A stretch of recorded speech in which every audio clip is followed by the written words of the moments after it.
Hey there, friends.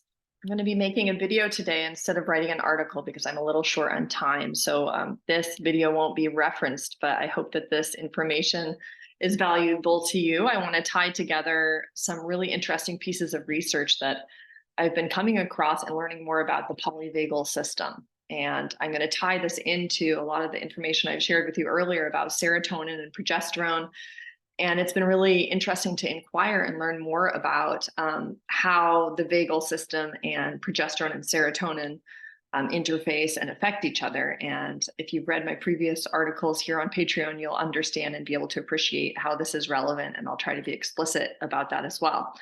So you'll probably remember from previous articles about iron and serotonin, about how and why being iron deficient can really affect migraine. This is not only because iron is needed to get oxygen into the cells, but also because iron is needed to make serotonin. And we also know that serotonin levels have a direct effect on breath rate. So if your serotonin levels are low, either because you're not having very rewarding life situations or because you're low in the minerals and co-nutrients needed to make that serotonin, then your breathing will be more shallow and you won't breathe as much oxygen into your system. But because iron is needed both for serotonin and for hemoglobin to get the oxygen into the cells, it makes sense how low serotonin and low iron would lead to a state of hypoxia and lead to migraine, and also how having sufficient serotonin and having sufficient iron would reduce the likelihood of getting migraine.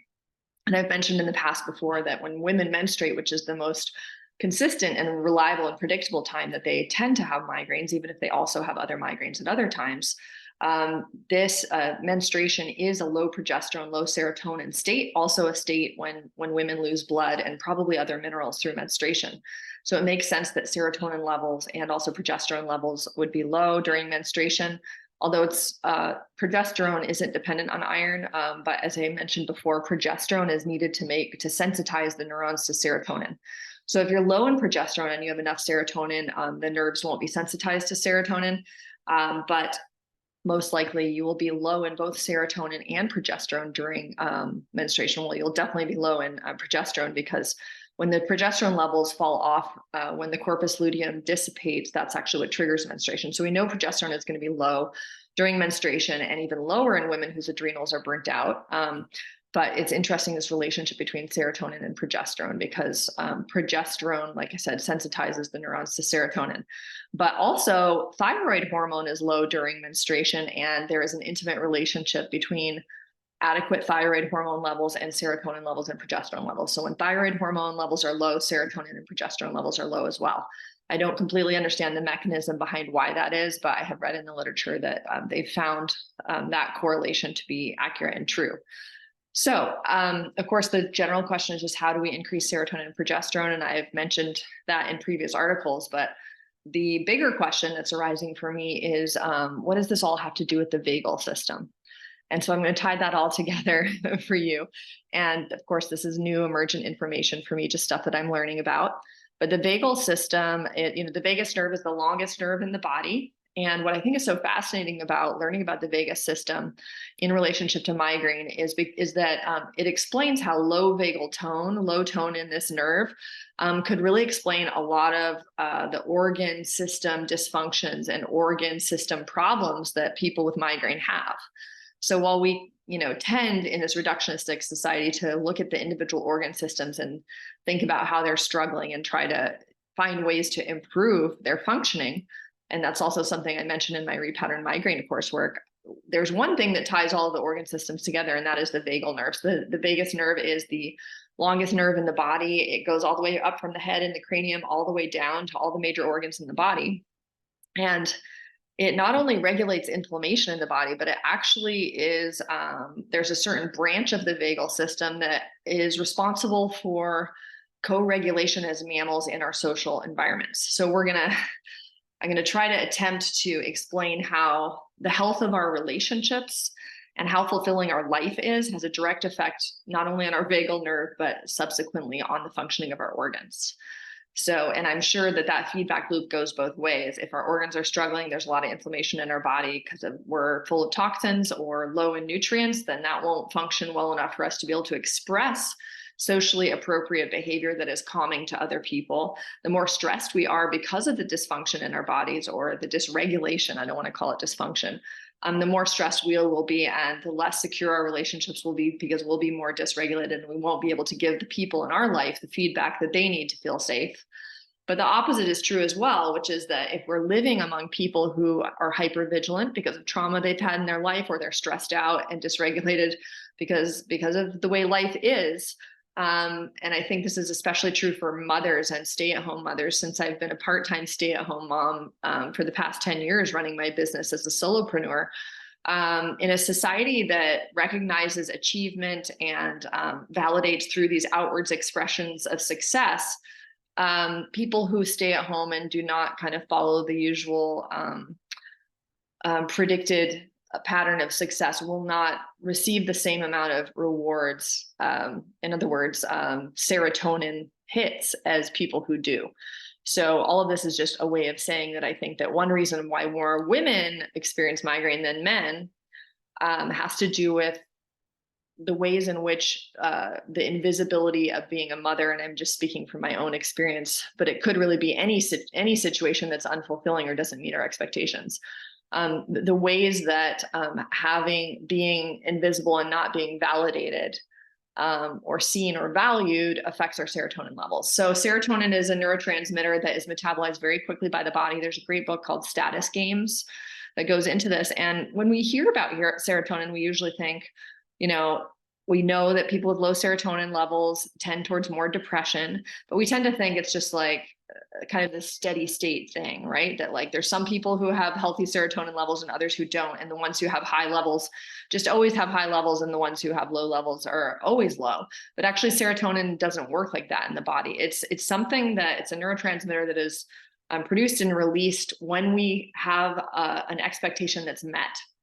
So say if our life primed us to expect our husband to give us a kiss when he comes home, if in a scenario where we have an expectation and then that doesn't occur, we wouldn't get a serotonin hit. Whereas if our expectation does happen, then we would get a serotonin hit. So it's not the same as dopamine, which kind of keeps us focused on reaching the goal. It's more about social expectations. So I think all of this is just to say that I think evolutionarily, we evolved in closed village settings with a lot of community support and different forms of social nourishment that we do expect. Genetically, we expect it. Biologically, we expect it. And yet our society has changed so much and so quickly that a lot of the ways that we as mammals have expected biologically to be seen and fulfilled just aren't happening. And so when life is unfulfilling in that way, and when we don't get enough fulfilling social interactions, our serotonin levels get low. So all of this is just sort of one explanation to show how our social needs, our social expectations, and the level of social nourishment in our environment as mammals whose health is dependent on co-regulation through other people, would be negatively affected in a very fast-paced, digital-based society. And how that low serotonin level would then in turn affect the functioning of our vagal nerve, since the vagus nerve is regulated through serotonin, which I think is fascinating. So presumably the health of our vagal system and our vagal tone fluctuates depending on serotonin levels, which might fluctuate, at different times of the month, especially dependent on our mineral status, depending on whether we're menstruating or not, and depending, of course, on the health of our social interactions. So the vagal nerve has three branches. So in polyvagal theory, they talk about the part of our vagal system that developed when we were invertebrates, the part that developed when we were reptilian, and then the mammalian branch. So the invertebrate branch of the development of this nerve basically determines how we respond to threat. So from the invertebrate standpoint, an invertebrate, if it's threatened, will freeze. It will have a freeze response. And so whenever we're in a freeze response, rather than a fight-flight response, that's more the invertebrate branch of our vagal system. And the strategy is just to play dead, right? So that's sort of like an extreme threat. Then there's the reptilian branch, which is more about just survival of the individual. I think a lot of people are stuck in this and are not even fully expressing and experiencing the full benefits of their mammal nervous systems, which is the myelinated part. But the I think that's the dorsal vagal, if I remember correctly. The reptilian branch is really, for reptilians, survival is all about eat or get eaten, right? So even like lizards and some reptiles, if their babies don't crawl away, they'll actually just eat their babies, right? Because if it's smaller than you eat it. And if you feel a shadow of something bigger coming, you get out of the way because you're about to get eaten by something bigger, right? So it's a very survival oriented, individualistic way of interacting with the world. And it's not really about co-regulation through tribal affiliation and mutual support. So I think that most of us are living our life so stressed out that we're acting more from a reptilian fight flight part of our vagal nervous system, and we're not acting more through securing security by way of relationship as much as we maybe could be. So maybe not fully reaching our potential in that way. Anyway, the whole point is that I think that, and this is, been scientifically shown, that Stephen Porges, who developed the polyvagal theory, describes how a lot of the symptoms of these so-called mystery illnesses that people have, whether that's migraine or something else, can be attributed to being stuck in a trauma response, and that the way that the vagal system affects major organs of the body is a really good explanation for that, especially for issues around digestion. For example, I have a friend who was asking me for help and tips on how to improve her digestion. And then she got out of a marriage that was really toxic, and her digestion rapidly improved. And it was the stress response that she was experiencing from living with this guy that was affecting her vagal system and making it hard for her to digest her food properly. And once she got out of the relationship, that healed. So I'm just bringing this home because I do really think that it's critical to understand that our emotional health and our emotional well-being and the relationships that we have and how healthy they are have a very direct and literal relationship with how well our organs are functioning. And I think this is a really interesting area to go when it comes to healing migraine. So I'm going to tell you a little bit about getting back to the progesterone and serotonin and how they relate to the vagal nerve. So not only is the vagal nerve regulated by serotonin, but progesterone is needed for the myelination of the myelinated portion of the vagal nerve. That's absolutely fascinating. So at a time when our progesterone levels are low, such as during menstruation, it explains why and how our vagal tone might be low during that time as well. There are ways that you can test this. I put this in the self-assessments article that I published earlier. Ways that you can test vagal tone, where like a doctor will check your gag reflex. That is one indicator of vagal tone. And I thought it was really interesting reading that, a link in that article, that a gagging is actually one way that can stimulate vagal tone. And I thought that was interesting because I know a number of people who have migraine, when they vomit, at least this used to happen to me especially, I would vomit bile. And then after I vomited, the migraine would go away. And I'm wondering if there's something about the gag reflex of vomiting, toning the vagal system to the point where the vagal system can then work well enough for that serotonin pathway to work to prevent the migraine or stop the migraine. And I also noticed that at times later, when I would have less severe migraines, they weren't severe enough to induce vomiting, that sometimes the migraines would last a very long time. And that there was something about the actual vomiting that would clear the migraines. And now that I know this, I think that may explain how and why that vomiting may be like an adaptive mechanism by the body to try to trigger better vagal tone. So, we usually think of the trigeminal nerve when we think of migraine pain, and certainly that, that nerve goes into the nose, and there are ways that I've explained that you can help to get rid of a migraine by calming the inflammation in that nerve. But I also think that it's interesting that apparently, from what I read, the vagal nerve, actually the health of the vagal nerve has an effect on all the other cranial nerves. So I think that this nerve is even more important than the trigeminal nerve when it comes to healing migraine. And so when we think about a lot of the congestion in the neck and in this whole area here that people with migraine have, it's interesting that the vagus nerve goes right up here behind the sternocleidomastoid here. So I have this gua sha stone. This is like a facial stone that women buy for beauty enhancement, but it's a really cool shape. It's the perfect shape actually for just going right along the sternocleidomastoid right here. And also if you get under here, there's a whole bunch of lymph nodes under there.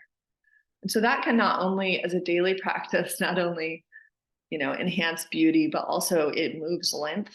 And we know congested lymph is one cause of the toxicity of migraine. Also, the thyroid gland can be massaged right here.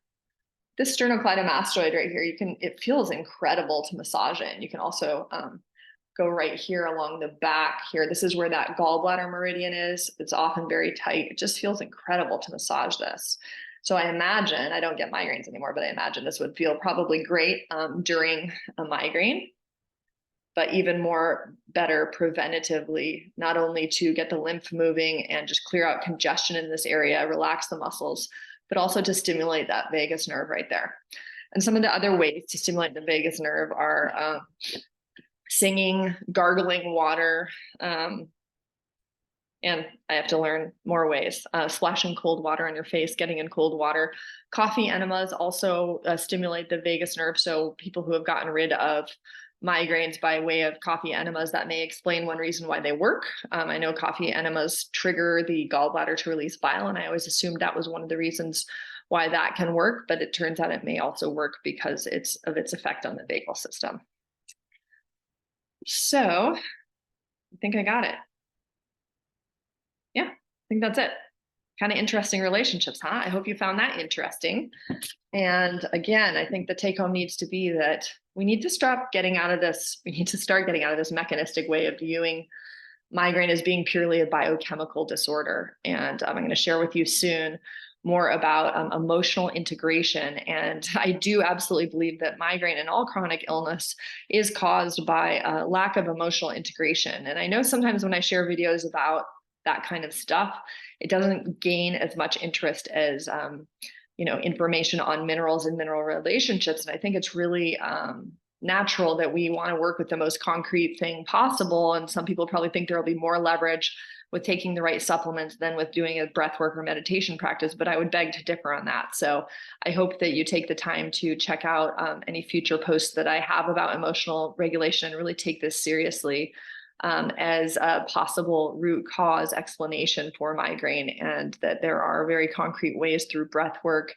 and truly feeling and honoring your feelings to help metabolize them so that your body doesn't then have to express these unconscious, unmetabolized emotions as illness in your body. So stay tuned for more of that later on. Thanks for watching.